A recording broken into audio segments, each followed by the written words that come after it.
Welcome to Heart with myself, TOVA, and our wonderful guest, which I'm so pleased to have on the show. She's amazing.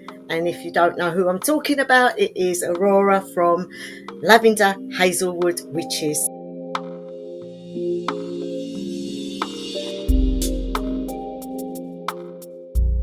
Welcome, Aurora. Thanks, TOVA. Would you like to just introduce yourself a bit and let us know, because there might be people out there that don't know who you are. So yeah, sure. So my channel is Lavender Hazelwood or Lavender Hazelwood Witches, and I consider it a gathering place for witches who are like-minded.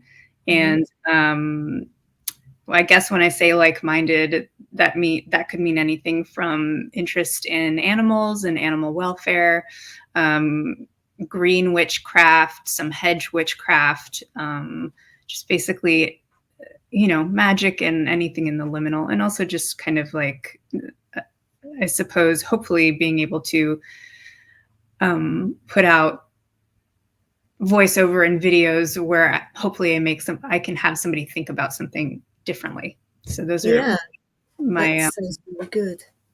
Yeah. So I mean, when I look at what I noticed in your bio on your channel, there's a lot of talk about hedge witchery and animals, and I just think it's so naturey and so lovely. And I just imagine you dressed all in green, bits of leaves coming out of you, going, well, hey, I'm in the jungle, I love everything. And because I've never really got involved in hedge witchery before, so to me, green witchery and all that, to me that denotes leaves and plants, everything nature, and it's just so nice, so sort of on your own. I feel like it's a path that you would be very on your own. Solitary. Yeah, it is. I mean, I think it's solitary in that, I mean, I doubt anybody, in a lot of ways, if you're a solo practitioner, your practice is going to look different from the next person's practice, because there isn't a conscripted way of doing things necessarily. So in that way, I feel like it is very much my own. I think the difference between green witchcraft and hedge witchcraft is there's a lot of crossover in that it does deal with nature, but also green is more with like plants and herbs, and hedge is more about the liminal state. At least that's how I define them. Maybe other practitioners have different feelings about that, but if I do like to travel to the astral and do work there and commune with my ancestors there. So that's the hedge part of what I do. I feel like cool. So that's very much similar to a type of shamanic practice as well, isn't it? I think so. Yeah. I don't think it's that different. I mean, I think there's different. You'll see people calling similar things different names from different perspectives, sure, aspects, but the heart of it is pretty similar. Yeah, it sounds really interesting. When I first got involved, I mean, I didn't look at all the different types of witches out there. I just sort of got drawn into the area that I got into. So it's interesting to me when I find somebody that's doing something different, because it's like, wow, I never knew about that. It's really interesting. So you're doing like traveling, but you also got animals, and it's really interesting. I just love it when on your videos you get all these bits and pieces, and you just make something really wonderful out of it and make a lovely ritual, and it's so natural, and I just love that. Okay. Do you like doing rituals on your videos, or do you not? Do I like to? Yeah, like when you put out spells on there or things that you're doing, do you find that you're comfortable with that, or that not so? For the most part, I am. I mean, I don't think I put out anything that is going to be super personal, and I say that because I think I interviewed Kara at Pagan Craft a couple weeks ago, and she had mentioned you just can't share your personal practice. It's impossible. like it's yours, Right. and only your relationship to it is, Mm, it's very private. And so in that regard, there are certain things I just can't share. I can't mm, plug, a virtual reality headset and, yeah, and have you see like what's happening. Um, but yeah, but what I am sharing, I feel comfortable with, and I hope that sure. it's helpful to some people watching. I'm Yeah. sure it is. I mean, there's a lot of people out there that haven't got a clue how to do things. They're just starting off. And so I think channels like ours are really helpful where they can see something and actually build on their own practice, but with like, help from these channels. And so I agree with you. I don't think you can share exactly what your practice is, but you can give little tasters and Mhm. help. So yeah, that's cool. So I've got Yeah. some questions. So we Mhm. start off with the real questions now. I'm going to read it because obviously I've got it written down here. And it's the first one is it says in your channel bio that your priestessing is in service to the animals of the world. How do you achieve this? Um, right. um, so I think it's literally just having a sensitivity for them, an interest in them, um, and hopefully taking their best interest and their perspective into account. Sometimes Mm-hmm. it's very mundane, as in like, oh, there's a snail in the middle of the sidewalk. Let me pick it up and put it to the side so it doesn't get stepped on. Sure. Um, to uh, to having, a conversation with a squirrel who's injured, um, and getting Mm, information from them, trying to help them, and like getting my ego or myself of like, okay, I got to help you because you're injured. This is literally what I went through with a sure. squirrel who's a friend of mine in the backyard. Um, she was injured, and I was like, I need to help you, and she was like, no, leave me alone. And I had to really pull myself back and ask myself, why do I so badly need to get involved in her life, Mm, her choice, what she wants to do. And she could feel my panic about her injury. mm, And I was, like I was talking to her, and I was like, hey, I can take you someplace and they'll help you heal. And what I heard back was like, no, I'm not, how do I say it? Like, I'm not, I would rather be wild and die than be cooped up and lose my freedom and be helped. Like, it mm, wasn't a help. It would actually stress her out even more. So, mm, like, that was a big lesson in learning, oh, this is like my perspective, and what I think is right is not actually mm. what's the best in this situation. And I have to listen to her to know what is the best and Sure. trust that it is, even if it comes to her demise. Yeah. But so then taking a step back and like being like, okay, let me assess the situation. What can I do so that she has the best chance of surviving this and healing? So that was one, checking my own energy, checking my own state of mind when she comes around. And Mhm. two, just being a place where she can reliably access food and water on her own terms. So that's what I Mm. did, and I was like, this is as far as I'm allowed to go, and realizing, Right. okay, like this is it. And it was fine. She knew what she was doing. She listened to her own boundaries. She, after my initial panic and conversation with her, she didn't come back for a week. She was like, Right. nope, I'm Yeah. not near you, lady.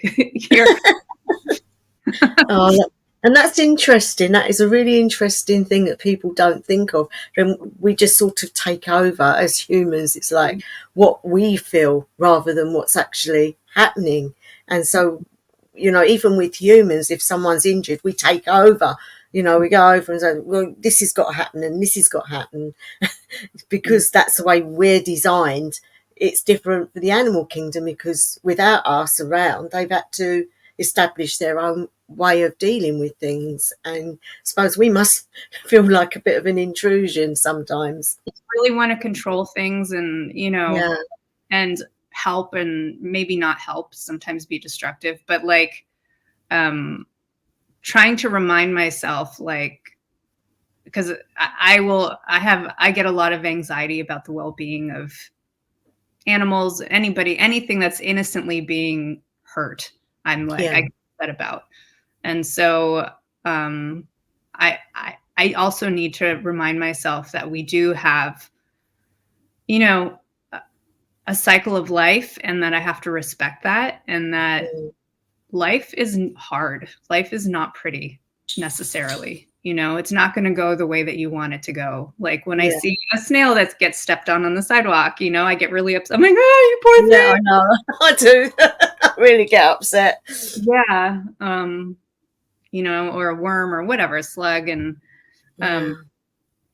but I really have to, it's like a lesson every time. And I have to remind myself, like, that's your ego talking. You actually, Yeah. you have to remind yourself to stay present and expand your perspective and take everything into account, in Yeah. order to be the best possible conduit of whatever needs to happen. And in that way, I feel like that is how it's tied into my priestessing. Yeah. And when you say you're priestessing, have you done, I mean, are you a full-fledged priestess, or a title you've given yourself, or training, or anything like that? I mean, I don't, unless you're in some kind of coven that has official stuff going on with it, I don't know how there's a title that you can Sure. earn or be given. But I've been doing what is called priestessing work, Sure. at a mystery school for the last 4 years. Yes. And if I could describe what that experience is, it's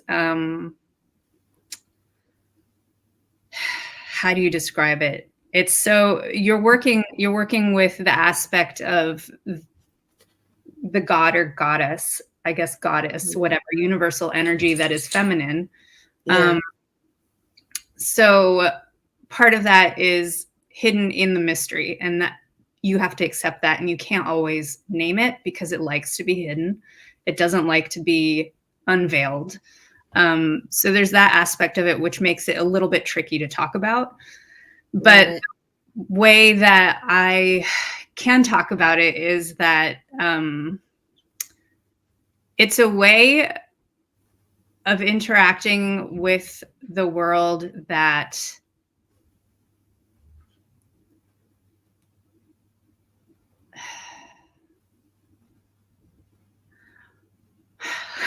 I can't It's even difficult, isn't describe it? it. It's hard. It's like finding the places in the world that call to you, that are Right. important to you, and finding a way to be a conduit of connection, Yeah.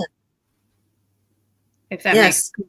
That's actually a good term for it, because even in coven based, like priestesses, that is what is a vocation. It's a part of you that wants to aid the world in some way, Mhm. aid creatures and plants and animals and all sorts. But also, it's not it's a very humble thing as well. It's Mhm. not built on ego. It's not built on, oh, look at me, aren't I clever, or aren't I good. It's about service, I'd say, Mhm. and giving of yourself, but in the right way. So yeah, that's a really good way of saying that. Thanks. Yeah, it's hard to describe, but I feel like many of us do it naturally Sure. anyway. Whatever is important to us, if we're able to get in tune with it and Yeah. uh, become of service with it, that is priestessing. And you could priestess anything. You could Yeah. priestess in heaven. You can priestess as a mother. You can priestess as a meditation expert. You could, there's so many different Sure. ways that you can go and priestess in the world, and every one of us has our own specific way of doing it. I think Yeah. in the teachings, or what I've been learning, is that we each have our own true nature, Hmm. and figuring out what you're naturally priestessing in, like where Mm. your interests or your talents lie, is is how you priestess. So Mm, that, and it's being cognizant of it. It's having an awareness of it rather than just doing it sort of without thought, but knowing that's what you're coming in and doing. I think mm. change your perspective on it, because it becomes something that is sorry, come here, birdie. She wants to go. Oh, Um, it becomes something that is like uh, that you can then have more power over. And that sounds weird, but I'm just saying, like, when you know what you're doing, when you're coming in and being like, oh yes, this is what I do, mm. and am I doing it, am I doing this now or am I not? Do I choose to do this now or do I not? So it just becomes you have more awareness about what you're doing. Oh, yeah, I can relate to that. You know, when I was younger, and when I say younger, I want to say in my 20s and earlier, I I was playing with magic. I just didn't know it. So I wasn't Mm, conscientiously a witch. I wasn't going out there reading books and stuff, but it's like looking back, realizing, oh, that's what I was doing. Um, but I think when I consciously started taking a look at the craft, witchcraft, um, the biggest, I think, I had gone through a really difficult time. I had lost my two grandmothers, plus my cat, and I think it was my two grandmothers and my cat were the impetus of really starting to take a look at witchcraft, because I was struggling a lot with death um, and feeling like the impending ending of life. I mean, this that has stayed mm, with me since that time, is like the sense of really like, when's it coming? It's a fear. mm. It's a little bit of a preoccupation of mine, and it's Okay. like I'm trying to go in and understand it and play with it and know it, and um, that's been a large drive for me. Um, so in that way, like my cat especially was a big learning. He was the first animal as an adult, my family, who passed away, and he passed away from cancer, and I fought tooth and nail for him. I did Mm, everything, absolutely everything within my power to keep him. I was like, no, you are not, I'm not going to accept mm. this. And I had to accept it in the end. Yeah.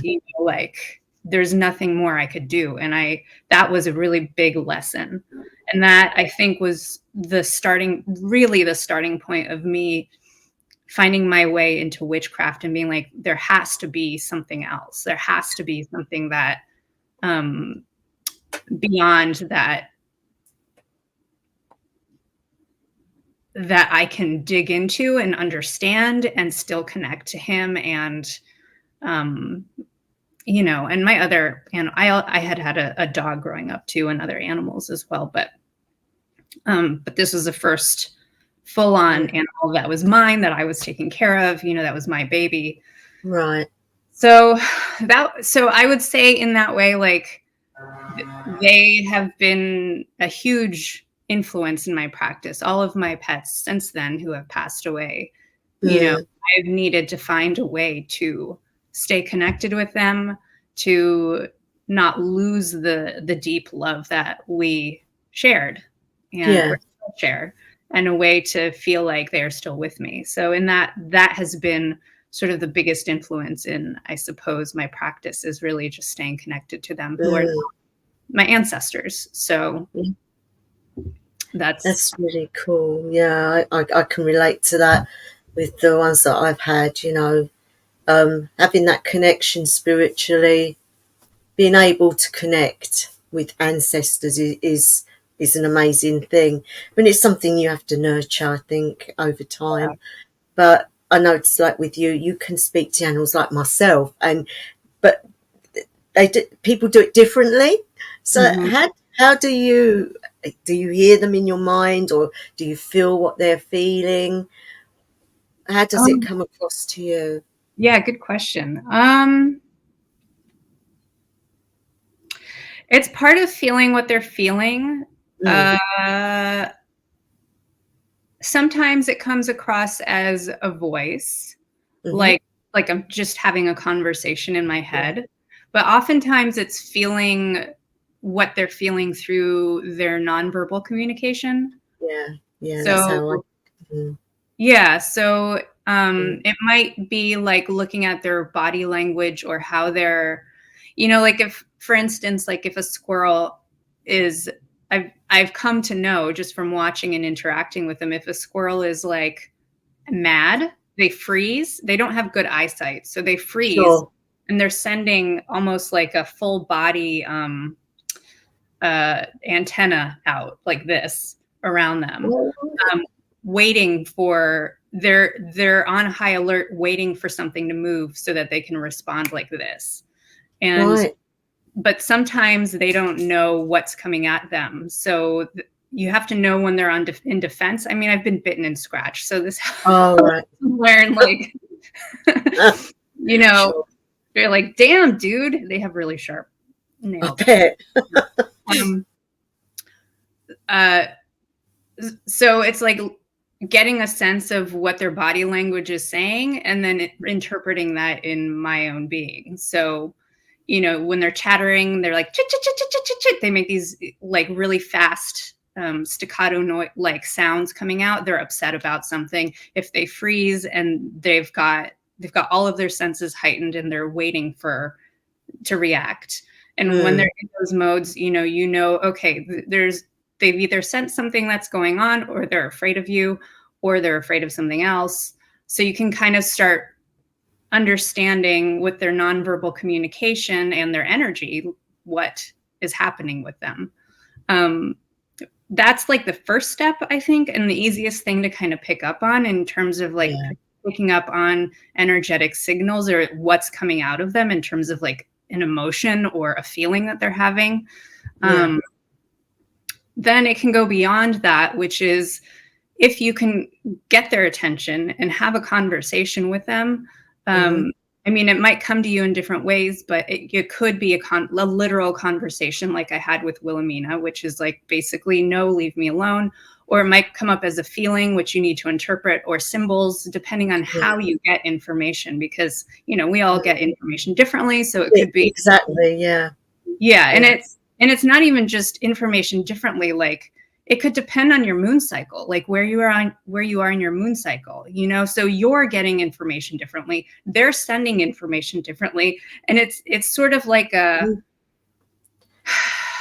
what's the word? Well, Like, it's like two-way communication, isn't it? But it you're is. both two different species, so to connect, both got to find that balance. So Yeah. yeah, it's yeah, Yeah, it's a little bit like chasing, like keeping your options open and noticing whatever it is that you notice. Like even if you're somebody who is seeing something like, and your primary clair is like, I don't know, clairvoyance, your visuals, sure. which a lot of us are. We have that. It doesn't mean Yeah, that all of your information is going to come in that way. It'll come no, in other clairs. And so being open and having a sense of like, oh, that was a clair, that thing that I'm yeah, is coming from this clair, this one's over here is coming from this clair, and knowing yeah, how you operate will yeah, help you expand your way of being able to connect to whatever it yeah. is, whoever it is you're trying to connect to. And I think people also they expect it to come like, oh, that is just there. You know exactly what. It can be very subtle. It can be a very Yeah. subtle moment, and yeah. So yeah, it's really interesting. I mean, I love it when I've got.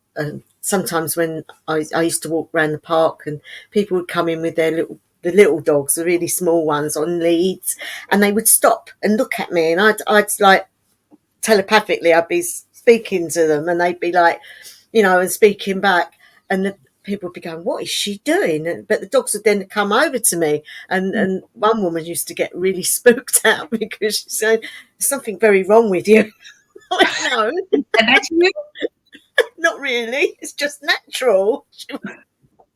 She said, my Wait. dogs are really creeping me out. She said, Oh, she said there's something wrong with her dogs. because the dogs would, it was obvious to people that there was something going on, that we were Yeah. chatting in some way. And Yeah. then one day she come over and she said, you talk to my dog, don't you? I said, well, yeah. She said, well, he won't eat his breakfast. I said, oh. Oh, well, I said, I can't force him to say what it is. And it was a voice in my head that went, she's just a fusser. And so I sort of said to her, well, he's telling me that you fuss too much. And she went, okay. So anyway, the next day she said, I just left it there and I just walked out the room. She said, and he's eating. I said, there you go. It's true, man. So funny. Yeah. I had this woman who, when Morley, my dog, who I had for a couple of years, before he passed, and I was wheeling him around in like a wagon Yeah. around the neighborhood for his walks. Um, there was a woman who would take walks around the neighborhood, and one day, and I had never seen her before, and one day she walks straight up to Morley and stares and just literally starts staring at him quietly, doesn't say anything to me. And Mm. I just watched them, and she was sitting there like, she was having a conversation with Yeah. him, you know? Yeah.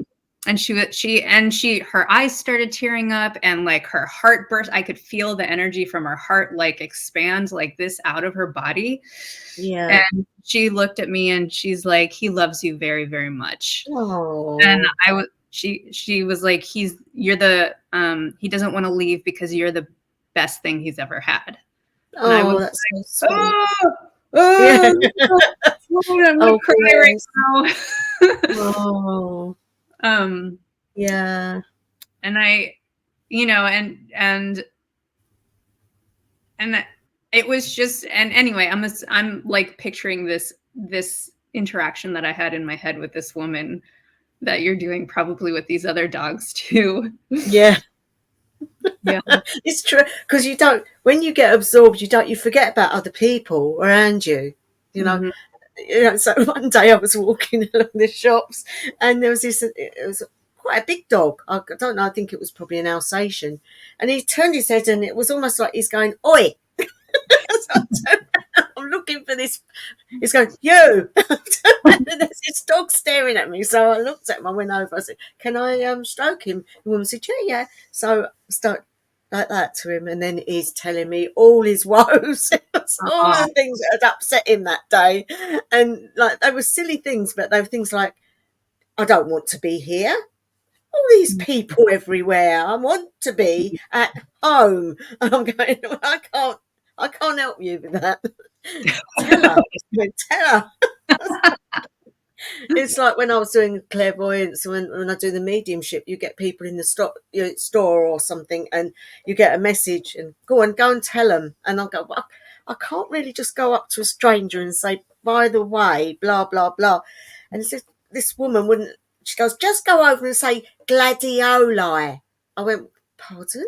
She says, gladioli. So I went over to this lady and I said, I'm sorry. I said, look, I'm a medium and a voice keeps coming through telling me to say to you, gladioli. She went, oh my God. She said, that's my sister. She could never say the word properly. It was gladiolus, but she kept saying gladioli. She said, so she's letting me know she's around. She goes, oh, thank you. She said, it's all right. I'm a believer. I went, oh, thank goodness Aw, for that. Yeah. Yeah, they're that's funny. cool. That's cool. Makes you wonder how they know. I mean, that we can do these things though, because I suppose we must shine a different type of light or something. I don't know, but seems to, you seem to be drawn to these people that need help all the time, and it's weird. Yeah. So I know we've talked about one experience with the animals, but the next question does talk about, have you had any encounters with animals that may have influenced your practice? I mean, probably every single one of them. Yeah. Um, I mean, I just told you the story of Willa. Yeah. I call this squirrel that I just mentioned Wilhelmina. I don't know Is why. that her name? Is that her Yeah. name? Yeah. Oh, I mean, as far as I know. oh, that's lovely. uh, Yeah. actually did have another little story I wanted to Oh, mention. yeah. Um, Mike, so there was at one point where, uh, this was like a communication that I had that I didn't realize. I realized what I was having afterwards, but like it took me a minute to figure out how I got this information. This was before I really was legitimately like, trying to have conversations with animals. But Mm-hmm. my dear cat, here's what it is. I had changed his water bowl out for a different one. All And right. the first one was plastic, and I was like, the plastic isn't good. Let's give you a glass water bowl. And it was big. So I had found this clear glass water bowl, and before he had this like navy blue plastic water bowl that he All was, right. and he kept like, he wasn't drinking as much. I noticed, like, he wasn't going through Right. his normal routine of drinking as much at one Mm. point. And I was like, and he kept looking at me and meowing at me for like a couple weeks. Like, he's really upset about this, Yeah. like, and I was like, but buddy, I had to explain to him, I was like, that one's no good. I know you had it for a long time and you love it and you're used to it, but like, it's no good. We're going to switch to this one because it's better for you. Oh, that's. They Like, know what they like. the routines are very important to them. Very. Yeah. Yeah. It's like Oh, you they are. screw up a routine of theirs, something that they're like used to seeing, they rely on. With dogs too. It's like, it really Mm, screws up. They get very upset. it does. No, it does. They can be very.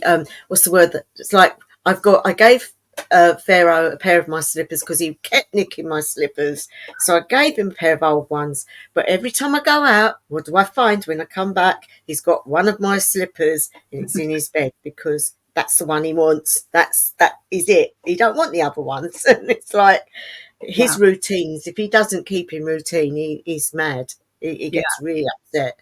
So yeah, I think some dogs more than others, but I know cats as well.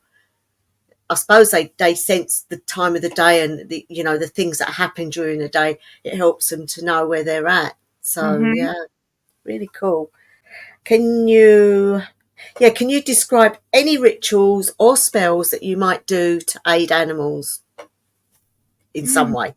Is if there's like an animal, especially squirrels around here that are by the roads and are gonna go in, I quickly visualize like a protective bubble around them, Yeah, um, to try and keep them like safe from crossing or keep them from crossing. I'll also like imagine, like, I'm speaking to them and imagine that there's like spikes coming out of the road. So like almost like caution, danger, danger. like Yeah, yeah, don't come here or go there. that's good. That's not spell work, but that's No, just a way of, communicating to them like, hey, yeah, this, you shouldn't go there. sure. Yeah, that's good. And getting on to that, I noticed in some of your videos you do like burial rites and things like that. Mm-hmm. Where, does that just come from your heart within, or is it something that you've looked up and learned? Or No, it's just something I started doing. sure, Um, uh, it comes from just a place of honor and wanting them to be honored and cared yeah, for. To me, there's no reason why, I don't know, like, there's no reason why humans get all this special treatment for death and why mm, animals shouldn't, and that's true. when, um, when I see them, like when I see a dead animal that on the road or whatever, sometimes I'll bring it home and bury it and, Mm, give it, like, talk to it and tell it that it's sure. okay and time to go and to find the light and all that stuff. Mm, Um, but but yeah, and I usually do that within kind of a little ritual setting. I mean, it depends on how big they are. With a squirrel, I generally just do it in the dirt. If it's something smaller like a mouse or a bird or something, I will bring it in, and I have this mm, chalkboard. You've probably yeah, seen it in some of my videos that I use as like it's a way to do yeah, spell work. Um, yeah. you can write on it, you can put things on it, you can do whatever. It's very versatile. So I call it my void board. And so I will usually do some kind of decorative Mm, thing around them with like flowers that I know, like if it's a hummingbird, I did a hummingbird spell video. So for that, yeah, added hibiscus and what was it? I had the I I had the shells from, what are they called? Fig eater beetles, which are like, they're All really right. beautiful. They're iridescent green. And Oh, we don't get them here.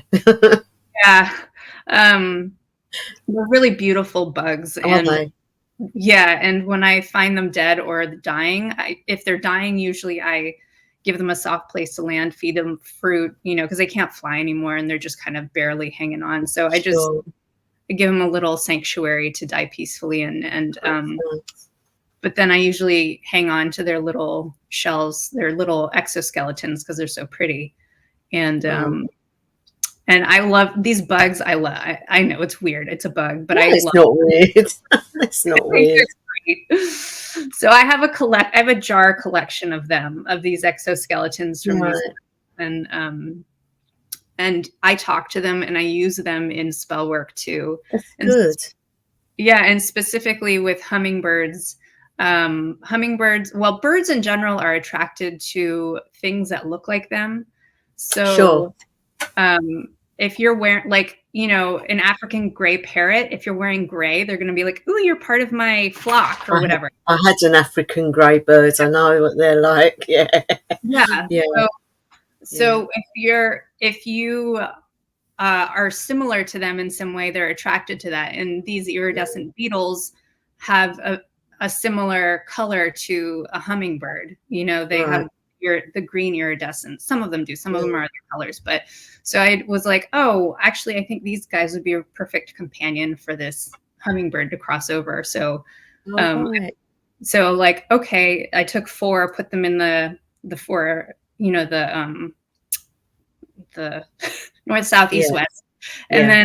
then uh, on the board, and then with the flowers as an offering to help them get across with enough energy, and then light a candle, and basically use the beetles as guides to the other side, since they had All already right. gone. Um, so I mean, So, that's how do you put them around the body then, or do you mhm. just? Yeah. Yeah, I just put them in the directions, Right. Gotcha. Yeah. Well, almost that's like, really cool. yeah, almost like they know the way. It's Nice. directional, and so they're Mm-hmm. accompanying you on the way. So, Oh. and then just tell them to follow, Oh, the that's friendly really path. good. I love that. That's really nice. That's really sort of almost like they've been sent to you for you to use them in that one. Yeah, Yeah. yeah. And I try Reminds, and I was just I going to say, it reminds me of Jiminy Cricket. oh yeah, yeah, yeah. Yeah. He's yeah, It's Jiminy really Cricket. cool. I, Oh. I mean, you um, do a lot for the insect world as well, don't you? I know you've done a video on bees hmm. and you give out water and stuff like that. I just think it's so nice to have someone in the world that actually thinks about the needs of all the different creatures, not just the furry ones, but all sorts. Yeah, well, I mean, I feel for I just I look at these guys and I think, one, they don't have a voice, not really. Like, Hmm. and that makes me sad, because they do have feeling, like all of these creatures have feelings, have a Of right to course they exist, do. have a right to live peacefully and happily in the way that they Yeah. need.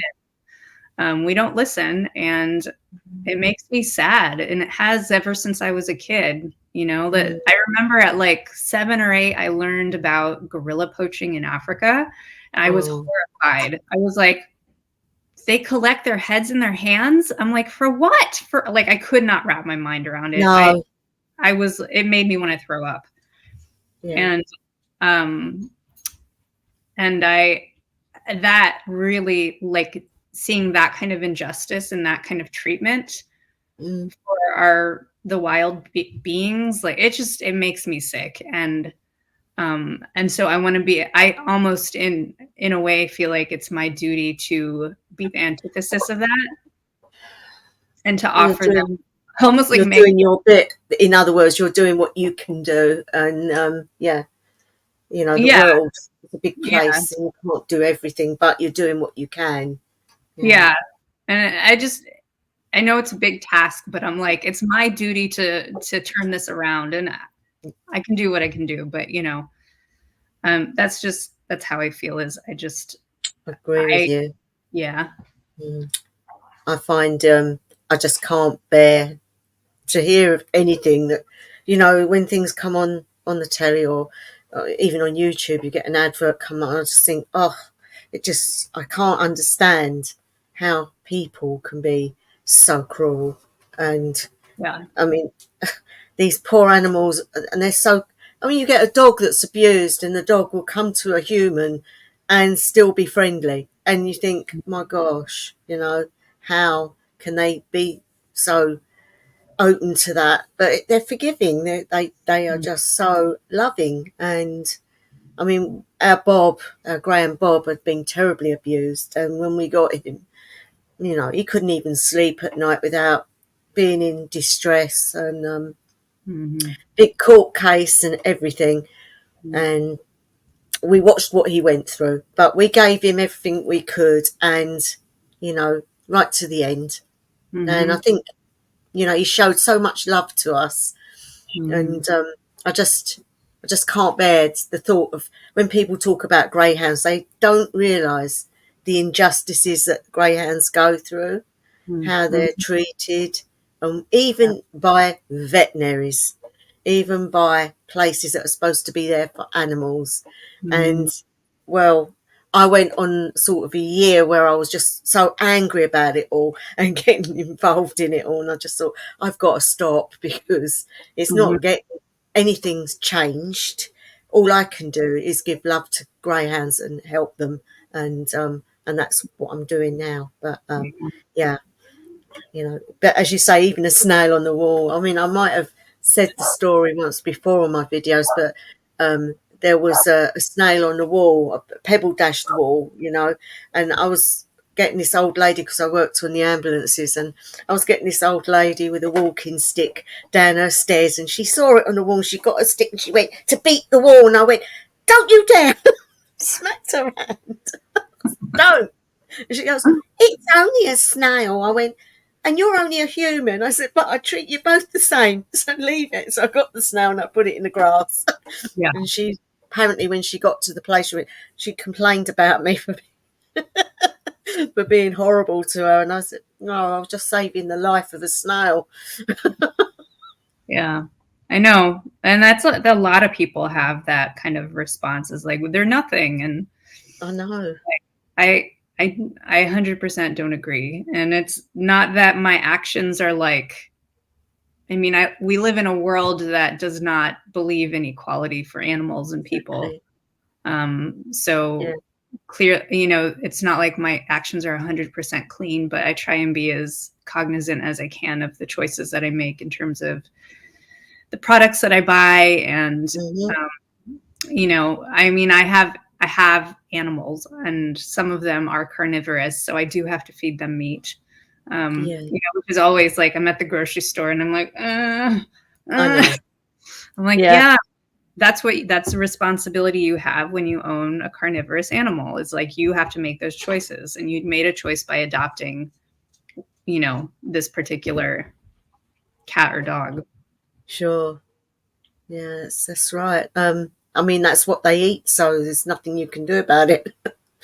No, I mean, there's a little tiny bit of wiggle room with dogs, because they're technically omnivorous, but cats are Yeah. 100% carnivorous. You cannot. There's no wiggle room at all whatsoever. Yeah. Yeah. I know some people feed their dogs like raw meat. It's something I've never done, but they reckon it's better for them. And I don't see that myself, but there you go. I Everyone's to I their own. actually I actually do feed my dogs raw meat. Oh, do you? Do they Yeah. benefit from it? Because I don't know anything about it. Yeah. So, I mean, it depends on the dog. mhm. But I I mean, I don't know what kind of food that you have in the UK, but here you can walk into like a pet store and they have like frozen raw nuggets. Yeah, I think we do have it in one of the big stores, the Pets at Home. Yeah. Yeah. Mm, And so you can feed them those. And I do okay. that for regularly for treats and for food too. Mm, Um, and the nice thing about feeding them, I mean, even cooked food, if you stay away from the kibble, and I do feed my dogs kibble, but I also feed them raw. I feed them cooked sure. stuff too that I Yeah. make. Um, but if you'll notice that do we want to talk about poop? Yeah, can do. The quality of their changes. Does So it? For the better. yeah, it's less because their body is utilizing what is actually in the food, and it's a lot easier once you get your animal, your cat or your dog used to the raw food, because you Hmm. have to develop the right digestive enzymes to actually digest it well.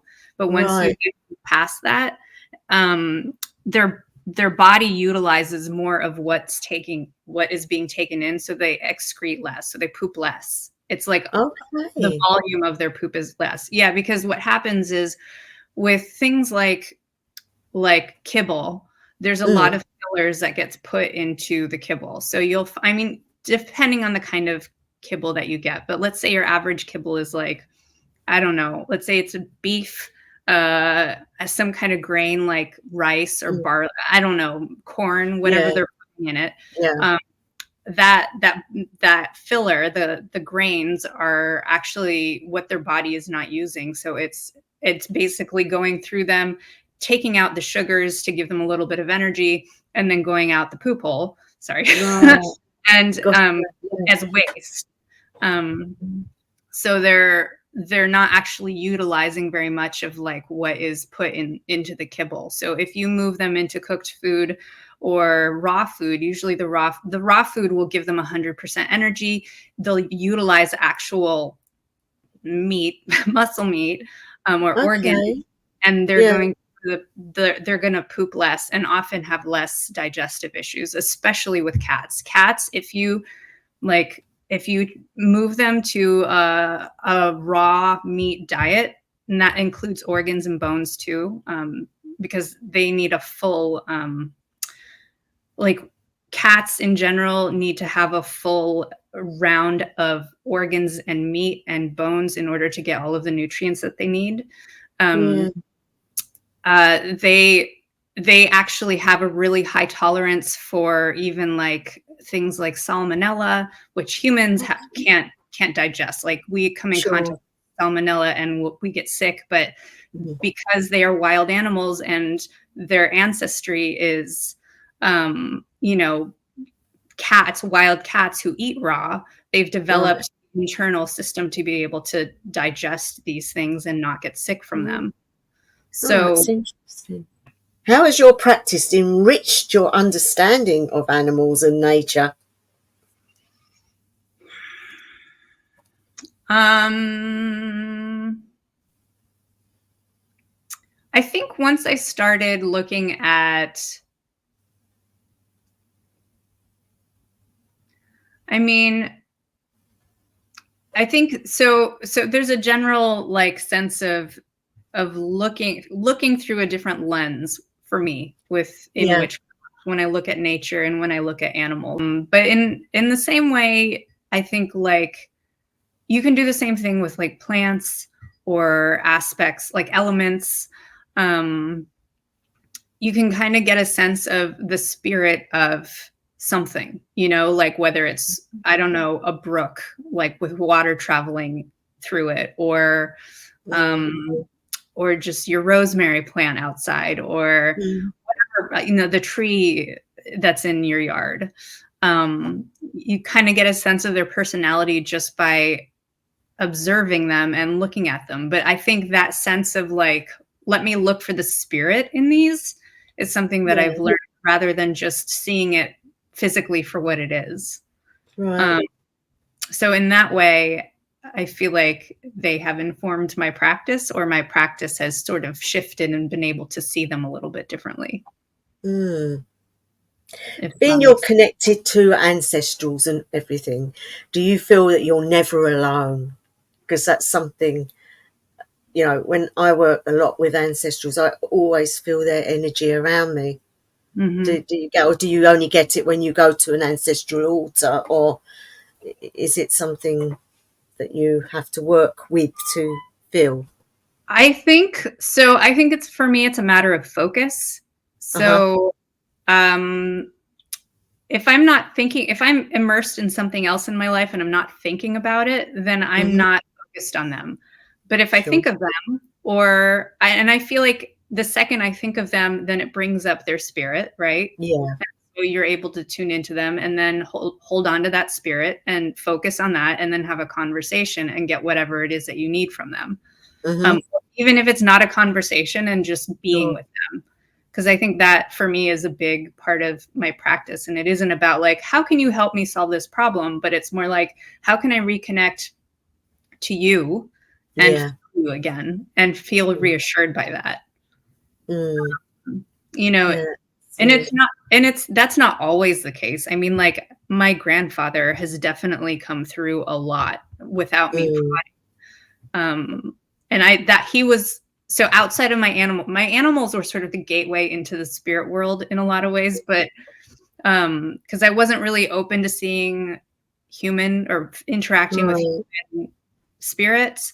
Hmm. Um, but once I got comfortable and was okay, I was always okay with interacting with my animals spiritually, but like my grandparents, I didn't really think about. And then one day, my grandfather just came through very strongly when Mm. I was using his he had a little flip out like army knife. Is that what they're called? Okay. Like pocket knife type thing. And I had it and I was using it for like a Samhain altar thing. Okay. I wasn't even thinking of like, oh, this is going to bring him. I just didn't think of it. No. Just using it because I had it and it fit and okay, we're going to use it. And then all of a sudden he was right there. Like the whole Wow. energy in the room changed and I was like, whoa. I was like, what happened? Like he's here. Like surprised. And but it was also amazing because I wasn't looking for it, but I was also, I think at that time, then I had become really sensitive to the spirits because of working with my animals already. And so the doors just were open and he was like, let me come through. Right. I got some shit to say, like Oh, did he? he Was did. it good? He had there was one communication he gave me, which was don't be like me. And Right. so and it took me a while to figure out what that meant, like why he said that, but he wants I have a sense that he has some things to tell me, Hmm. but I have not let him tell me yet. That's the only thing that and it's not that I haven't communicated with him. I just haven't given him the green light to tell him more of what he wants to teach me. Mm. Right. Cool. Yeah. When Yeah. they want to come, they come. When they want to be with you, they will be with you. Yeah, yeah. I Mm. did actually my grandmother who passed away several years ago, not his wife, my paternal side grandmother. She uh I she came through and this is maybe you have some insight on this because I don't, but Okay. when she was alive, I was meditating and I felt her come and kiss my lips. Right. And I didn't know how to interpret that because I felt Right. her, I felt the love, I felt her do it, but she wasn't dead. So I didn't know. I didn't know what that was. Okay. But because of that, I also knew like, okay, we have like some kind of connection that is beyond, the physical. So I did after she passed away, I did go to her and I called on her to come and help me. My trip that I'm going to be taking to Spain later on this year. And she came, Right. come through several times, and I'm like, here's some wine. I read Mortellis's book, The Bones Fall in a Spiral, and they talk about the different aspects of a soul. Though Yeah. hard for me to wrap my mind around what each aspect is, but they do say some of Yeah. these aspects are both alive and dead. So you can Oh have yeah. aspects when you're alive and when you're Yeah. dead. Mm. Once you think that way, and you Mm. don't think of it as just one thing, when you think of the aura, you know there's 7 parts to it, Mm-hmm. and it's the same with the soul. So we have 7 parts to that as well. So Mm. it's just another way of looking at it. I mean, if everyone put everything together, it would be a mishmash. But it's just some people find it easy to believe one aspect and others that aspect. And but I do like that there's more than one bit. So that then Mm. explains when people have got a bit of a psychosis and they've got like part of them is missing in their soul. So when you get the shaman go journey with them to find that part of the soul, it's normally a childlike part which is coaxed back into the actual soul, and then that heals the person. Mm. So again, that bears that out, that there's more than one bit to the soul. So Mm. it's interesting. But yeah, I've heard that people talking about reading that book. So what is that book actually about then? It's about necromancy. It's Oh, about, lovely. Mm, yeah. And Mortellis is a priestess in a Gardnerian Wiccan coven, right, and they wrote a book kind of describing the necroman. They're also a mortician, so um, right. they describe their own practice in terms of those aspects of their lives. Mm-hmm. It's actually really beautiful. It's a Oh, it's really nice. beautiful practice, even though like initially, that's kind of the stereotypes of like what a necromantic practitioner does is very like evil and spooky, and it's no. People have got the wrong idea about what it actually is. I mean, a medium is a necromancer, so Yeah, yeah, you know, yeah, uh, yeah, for sure. So yeah. yeah, it's so they sort of demystify what they do and spell out like all of the wrong stereotypes that exist about necromancy and like who does it, and includes mediumship in Mm, as a potential aspect of it, like, yeah.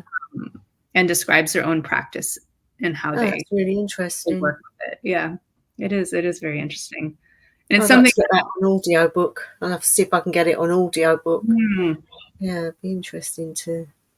yeah, it's something that I was really interested in learning, just to deepen my own, because I do Yeah, these with animals, yeah. and I just wanted to see like how is somebody like that doing, like working with spirits Hmm. and bodies and stuff. Right. So, do you actually involve any deities in your practice? Not really. Kind So in the priestess work that we do, we work with the feminine aspect. right. Yeah, Um, yeah. that is, we do call her goddess. We do call it goddess. But I sort of see that as like a universal energy Hmm. rather than, um, Then of deity, yeah. yeah. So while I can use the word deity or deity for that, I think what resonates with me more is how is this stream of energy running through me, and Mhm. how can I use it or work with it or acknowledge that it exists, and you know Mm. Yeah, be. yeah, yeah. Different people feel that energy in different ways, and yeah, that's cool. Yeah, And depends on what abilities you have, I suppose. I don't know. yeah, but like, just taking a look at the corner of my yard, it can be like, oh, that feels dead, Yeah, or like, what is that? Or under this tree I feel safe, what is that? Or yeah, in that room, this house in the room feels really off, like yeah, it's just getting certain feelings, which I trust now. When I was younger, yeah. but I trust now, and I'm like, okay. And usually I'll tune into the feeling, and then I'll dig further deeper, and Uh-huh. ask myself, what is this feeling? extract, what kind of information can we pull out of this thing. Sometimes Right. it's I can't, but sometimes I can, and I can go in and be like, ah, yes, okay, I know what's happening here. Mm-hmm. So Yeah. that for me is like, feels very mundane in a way. Like I don't think of it Yeah. as like, Yeah. Yeah. I know what you mean. you Mm. know, Yeah. yeah, like a something special to try and like, I don't know. It just I feels know. We used to call that bum sentience. The big thing yeah. was like, but there was when we were training in the spiritualist church when I first started the mediumship. Um, we sat in a circle, obviously, but each one of us was sitting on a chair, and she said, halfway through, she said, "Right, I want you to swap chairs now." So we were swapping chairs, and she said, "Now I want you to tell me how you feel." And there was a lady there that had a specific problem underneath, you Oh, know. okay. Yeah. And the person that sat there was a man. Uh-huh. He Uh-oh. started to feel very itchy, Oh. and it was very embarrassing for the lady because she didn't know that they were going to be doing swappy chairs. And You, of course, she was so embarrassed. yeah. But and that she said that is when you go out and you go into a restaurant, say, and someone's just sat there, and then you sit there and you pick up the vibes of the person that was sitting there before. She said, but you don't realise that.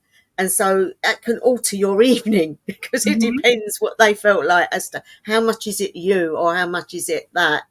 And she mhm, said a good way of finding that out is to see where your limit is. So, like a doctor's surgery, you sit in someone's seat, you could start feeling very emotional, and so that opened my eyes to it because I'd realised that things like that could happen, but didn't actually know what it was. And mhm.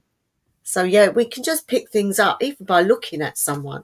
If we're Yeah, that way inclined, you can absorb it, and yeah, so yeah, goes from yeah. bad to worse sometimes.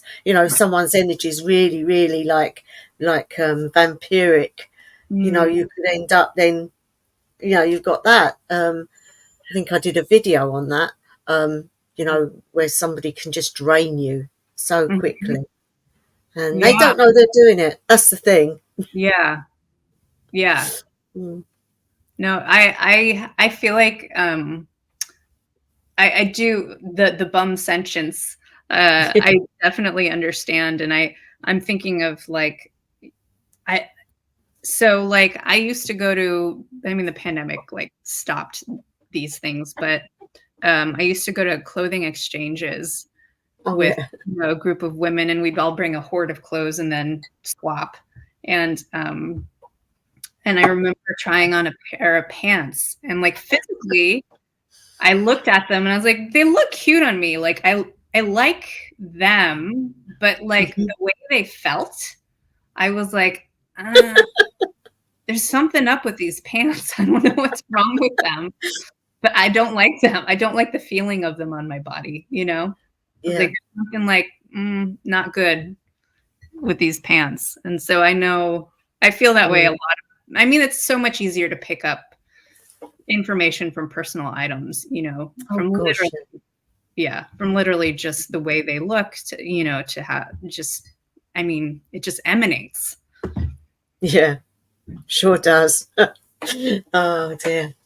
But that's amazing, really, how much we do pick up and analyze every day, and how many days that is on the trot. We don't really not do it. So with the animals, it's even better because you can just see on just looking at what's going on. Mhm. Um, and sometimes I look at birds and they're sitting on the roofs, and there's two or three of them every morning when we pick up these children in the ambulance, and they're up there, the same three, and I know it's the same three because I just feel their energies, and now they're looking at me, and it's so funny. So Mm. I look at them and they look at me, and it's like we're saying, all right, mate. Good morning. Yeah, that's cool. And it's so funny. Yeah. Let's see if there was any more questions. um Yeah, okay. So, what future goals do you have in mind for your work with animals and your head witchery? Hmm. Future goals. I don't. I think. So I think in terms of okay, with animals, I've been thinking about possibly taking just an animal communication course, maybe. I don't know. I mean, I already do it, but then it would just give me Mm, more structure, you know, in terms of sure. like possibly that's something I've been toying with. Um, just to have a stronger sense of connection with them, maybe, assuming it's the right course. I I did do one. I did one on Udemy, and yeah, it was pretty good. But to be honest, I didn't really learn that much much. else to what I was doing. But Yeah. it was good to go through and see if there was anything new. Yeah. And I know they have different stages of it, so Yeah. it's and there are different courses as well, obviously. So Yeah. Yeah. I feel like that is something I would like to tune up in the hmm course of my life, is like be a better conduit of right. communication for them. So in that way, you know, that is sort of a long-term goal that I would like to do. hmm I think if something crosses my path in terms of like a course, I'll know because I'll be like, yes, that I need that. You know, that's usually how it hmm happens. In terms of my hedge stuff, well, I mean, so so I work with a group here. I take some courses. It's usually half the year, like the spring and the summer. They offer courses. It's called Earth Skills, and um, and part of what they do is animal tracking. hmm And I had taken their animal tracking course, and they're very skilled at this, and so they can intuitively. They literally have a course that teaches you how to intuitively follow animal tracks, Oh wow. which yeah, it's really cool. But they also offer other courses which I like to use just as practice and brush ups because I've taken it several times already. So um, hmm we go into like we meet at a mountain and then camp there, and we spend weekends doing like intuitive exercises and stuff in nature and practicing, you know. That sounds really cool. I'd love It to is do that. really cool. It is really cool, and it's not, I mean, it's not at all like a course that is marketed as like a, you know, a course to enhance your intuition or your witch skills at all. It's like No, it's just called Earth Philosophy. And that's so, cool. yeah, and so we go out and they teach us like, you know, through different kinds of like exercises, how to hone our skills. You know, basically I go there to hone my skills so I get more information. That's really good. It's a good way of doing it. I mean, you're in the nature. I mean, especially if you're camping out as well. That's lovely. It is, and this mountain is just really special. The energy on it is like it's so grounding and so like uh, uh, nurturing, I think. hmm So it's so easy to sort of like relax and like almost feel yourself. I feel myself like just deepening into the like rooting into the mountain almost top here, and like, Right. you know, and when you can do that, when you can feel the that sort of nurturance of the ground underneath you, hmm um it really does expand your abilities to communicate and be and literally like tap into or become one with what is happening around you, which is Yeah. what you need in order to be able to, you know, get the ego out of the way and like, Oh, yeah, definitely. yeah, and Yeah. move to this sort of field of all knowing. Yeah. That sounds really good. It's a good way of doing it. Is the teacher like is he shamanic or They're an old couple. They're like probably in their oh yeah, yeah, yeah. yeah, and they and they learned from a man named, he's a what are they, a wilderness, I don't know what his title is. He's like a wilderness expert, like, you know, Okay. where they go out in the woods and they survival skills Mm. expert. But Yeah. he was taught by a man, a Native man, a Native American man, and he's now written books about what this man has said. Okay. Grandfather, they nickname him Grandfather, I think. So Grandfather Oh. taught this guy Tom Brown Mm-hmm. skills, these basically bush skills. And so he has offered courses and written books. And so this couple studied with him for a long time, and now they are here, you know, teaching those skills. Mm. So uh, so yes, it's Native American roots. Um, Okay. and they're so like, they're so humble. Like this couple have Mm. no, they literally, they love to track. They do tracking. Their Mm. bread and butter is like tracking classes, and people come and learn how to track animals with them, and they offer these side things just to help expand people's, Oh, that's you know. really nice. Yeah, Oh. it is. It's so lovely being with them. They have such great energy, and the mountain has such great energy, and Mm. it's lovely. Yeah. Oh. What sort do you take? Obviously, you take your own tent and that. Yeah. Yeah.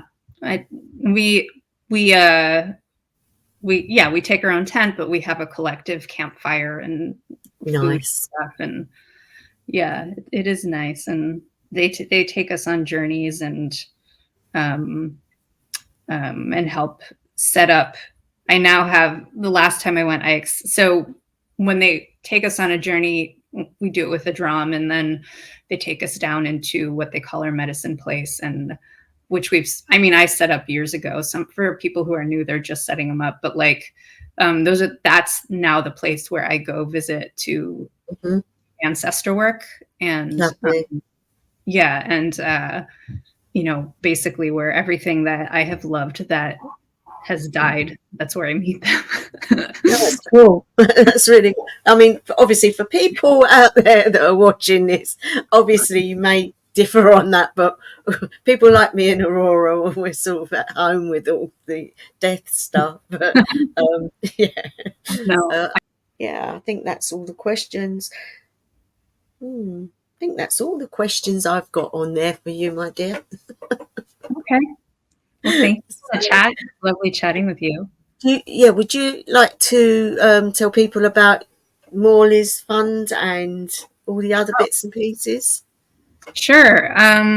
So the dog that I mentioned earlier, I was wheeling around, his name was Morley, and he he was disabled, and he had a couple of strokes, and so he was in a wheelchair and then a wagon, and he was he he passed away, and I decided to make Morley's Friend Fund, which is a fund that uh, so it's based off of my Patreon membership. So in 3 out of the 4 tiers, half of the membership um, goes into Morley's Friend Fund, which then we decide to give to an animal rescue organization that might need some help. Um, so when that membership fee in the pool gets to be $100, then we Mm-hmm. send it off to an animal rescue organization with a little ritual on the full moon of that month. Um, so that's a way that I have sort of passed on his legacy and can keep Mm-hmm. it going, and in a way to help other animals that need it, that I feel don't get enough support. Right. Yeah. And where can people actually donate to that? So you can become a member on my Patreon, Mm-hmm. which I'll give you a link to, I guess. And then, Down here. or you can do a one-time donation too, which is a Ko-Fi link as well. So if you didn't want Mm-hmm. to become a member, then and you were just like, yeah, I'd like to donate this month to whatever charity they're donating to, or this is a Mm, specific charity they're donating to, I really want to get behind, here's $10, then you can do something like that too. right. Yeah. And that's really cool. I mean, it's lovely that you're doing that because it's helping other animals, and it's not forgetting Morley. So that's really cool. Yeah, yeah. I know, Yeah. poor. I mean, I saw that video. One of your videos has got him laying in there. It really, his energy really spoke to me, and I just felt it. Yeah. He was just there for you. He was just there. I was, oh, bless him. Um, Mm. yeah, lovely. They bring their love. They certainly do. Have you got any other things that you do, like shops or I have other sort of networks in any way? Yeah, I have an Etsy shop where I Mm-hmm. sell like digital printable spell sheets that usually are connected to the videos that I make. Um, Right. there, you also get those in my Patreon membership too. And I have a bunch of tarot card bags that I've made that I sell in that shop. And Nice. yeah, and then I have I have some journals. I have some blank journals that have like so what I did, this is really fun. What I did was uh, I took old public domain paintings from famous painters, like I'm trying to think. I don't remember. There's a bunch of them. But Mm, like have like portraiture of like old counts and countesses and stuff. And I found a bunch of um, watercolored witch hats on Canva, and so I started putting the witch hats on these old portraits. They're so cool. oh, They're that's good. hilarious. So I decided I would take these portraits and put them on journals for a Oh, journal cool. cover.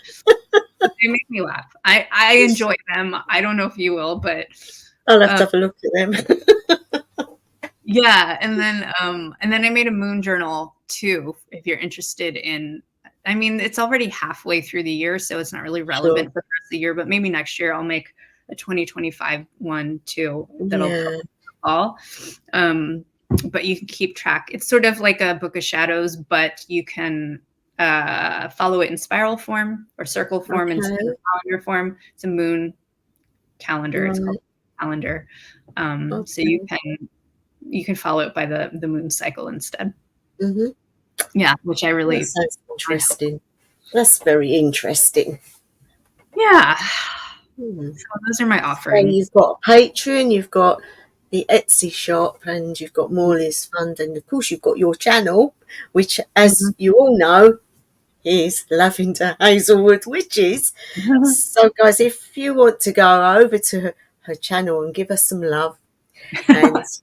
subscribe and like and share and do all the lovely things, I'm sure she would be very, very happy to see you there. And I know I would, and send the love there because she's got a lovely channel. I just love Aurora's videos. She's a brilliant filmmaker. So there Oh, you go. thank you, But Tuva. so I think that's where we'll leave it then. Thank you so much for Yeah. joining me on Heart to Heart with Tuva. I really have enjoyed our chat. So with that, we wish you a good day because it's daytime where you are, and I'll speak to you really soon. So Okay. bye for now.